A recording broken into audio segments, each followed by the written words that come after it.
So today we're going to be looking at helping your student organize their writing. And there's a method that I use called the sandwich, which really helps kids, I think, from the elementary level all the way up to the secondary level. My 10th grade students still use it in high school. So I'm going to talk about two things that your student might be coming home with that you might have questions about. I'm going to be talking about what a claim is and what that looks like, and then also just a simple method that's where the sandwich comes in, where you can help your student organize their writing. So we'll begin with the claim, and there are really two types of questions, writing prompts that a child will come home with. And you don't need to be an English teacher to understand these, but this slide will help you kind of break down which type of question your student's teacher is asking. So we have literary analysis questions and argument, and I know those things sound really fancy, but even elementary students will have one or the other type of prompt. It'll just look different at the different levels. So in a literary analysis prompt, when you're writing your claim, it's like your first sentence. You want to think of it, some teachers might call it a thesis. At the younger ages, the teachers might be calling a topic sentence, but our Maryland state standards, they reference it as a claim. So that's some vocabulary you might get used to seeing to help your student with those tests. So your literary analysis type of question is going to be asking your student about some piece of literature that they've read, some type of text. So questions like, what is a theme in a piece of writing that they just read, or what's the author's style, things like that. When you write a literary analysis claim, you're going to restate the question in the prompt and include the title and author. And I'm going to show you examples of each of these in the next slide. Your argument is when your student is supposed to be defending their opinion on some issue. It can be something very intense or something very simple. In an argument for your claim, you're going to also restate the question, and then you give your actual opinion and the subcategories you're going to examine. So here is an example of both of these. So what I've done is I've shown you what a question would look like in each type, and then an example of a claim. And the previous slide probably sounded pretty confusing and intense, but this, when you see this, it really makes it more simplified.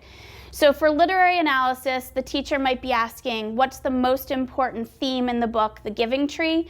Provide 3 pieces of text evidence from the text to support your analysis. So very simple, just what's a theme in the book. So your claim sentence would look like this. The most important theme in The Giving Tree by Shel Silverstein is that love is unconditional and gives all of itself despite the circumstances. So just like I said in the previous slide, you would give the title of the book or any type of text, the author, and then you would actually give what you felt the answer to the question was. Notice I didn't give any of the pieces of evidence yet in the literary analysis. For argument, the question that the teacher might be giving is something like this. Which is the superior fruit, the apple or the orange? Provide 2 pieces of research to support your claim. So again, very simple, but it's still considered argument because you're picking a side and then defending it. So the claim could look like this. The orange is superior to the apple due to its nutritional value and safety standards. So in there, I gave my opinion, and then I gave the 2 pieces of, or categories, subcategories that they were asking for in the question, just like we said on the previous slide. What I do want you to notice, please, if you could help your students, there's no I in there in either of them. I didn't say, I think this is the most important theme, or any personal pronouns. My opinion is, you want to get your student used to doing that as early as you can. High school teachers would be very thankful for that. So I'm going to show you, now that we've written a claim, I'm going to show you what it looks to kind of help your student organize their thinking a little bit. And we're going to use this pretend prompt right here about the orange being superior to the apple. So we're going to talk about organizing now. We want to think about this like a sandwich, and the different parts of the sandwich and what function the different parts of a sandwich serves. So our top red is where we are going to transition and introduce whatever we're talking about. We will use our text evidence in the middle, the meat of the sandwich. And then finally, our bottom bread is where we'll do our analysis. And I'm going to talk about each part. So here's my claim. I'm going to argue that the orange is superior to the apple. And the two reasons I gave from my prompt is because it's more nutritional and it has higher safety standards than the apple does. I'm not going to go through both of these with you today. We're just going to really focus on the nutritional value, how I would organize that. But you would do this for both pieces of your claim. So let's start with our first reason. The orange is superior to the apple due to its nutritional value. I'm going to look at my top piece of bread. So when you think about when you're eating a sandwich, and I had a student the other day when we were doing sandwiches say, why do I have to draw a sandwich? Why do I have to think about it like a sandwich? Why can't I just draw 3 boxes when I'm doing this? And my reasoning is because when you think about the parts of an actual sandwich and their function and their purpose, it helps you realize why the different pieces go where they go. So the whole point, if you think about eating a sandwich, when you bite into the sandwich, the bread is the top bread is the first thing that your mouth experiences. It's the first thing literally that your teeth are hitting when you bite into the sandwich. So we want to think about that top piece of bread. It's the first thing that our reader is going to read. So we need to introduce what's happening and transition. Introduce this sandwich. Hit that top bread. So if you don't know, and most people don't know what a transition is, unless you're an English teacher. Transitions can be any word or phrase that introduces that you're about to do something. And there are different categories that you can transition with whatever type of writing that you're doing.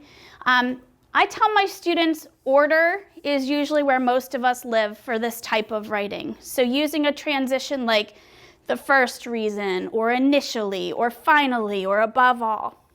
But these can apply to different types of reading as well. So I wanted to give you that resource a little bit to use with your students. So for us, I'm going to use the transition of one reason. So I'm going to say one reason oranges are superior to apples is due to their nutritional value. My reader is very clear. They've bitten into that top piece of bread. They know after that first sentence what I'm going to be talking about. Then what I want to do is introduce a little bit the type of text evidence I'm going to give in my next piece. So I'm going to talk a little bit about how fruits are one of the most popularly consumed types of foods in America. Although the benefits of antioxidant-rich fruits like berries are well known, commonly consumed fruits like the orange have superior nutritional benefits. So it's all about persuading an argument that you're right. I want my reader to walk away from this piece thinking that the orange is the best fruit, and it's certainly superior to apples. So we want to constantly be using arguments and things that are coming in to make people believe that we're right. After this first piece, it's very clear that I'm about to introduce a quote that talks about the orange's nutritional value. And that brings us to our next piece in the sandwich, which is the meat, the center, the peanut butter, the jelly, the whatever type of sandwich you like. If you take away whatever is between the two pieces of bread, you have no sandwich. You have toast.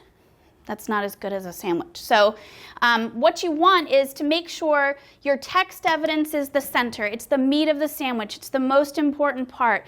You're building your entire argument around whatever piece of text that you are putting here in the center of your sandwich.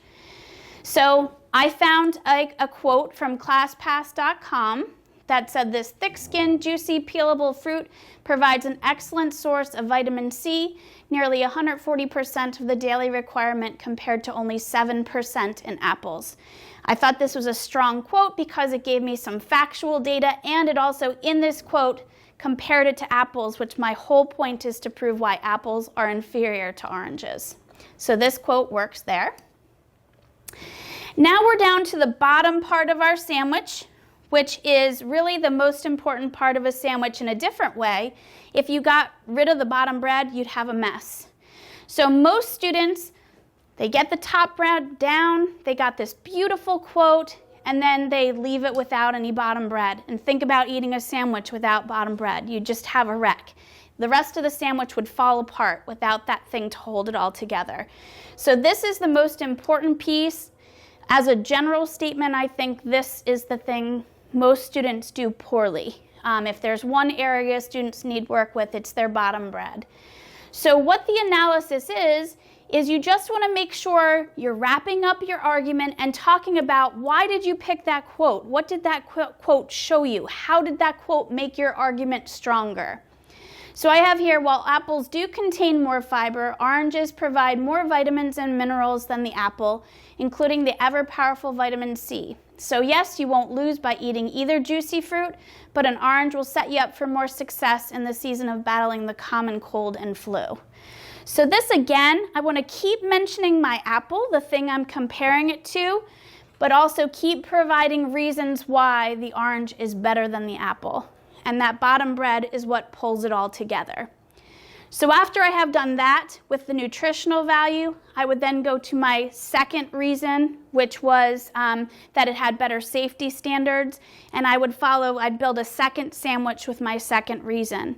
And when you put those three pieces together, and then those three pieces together, you would have an entire essay written without even trying. So that is the structure of how to put together some of your best evidence, tying it in and introducing it through the use of a sandwich.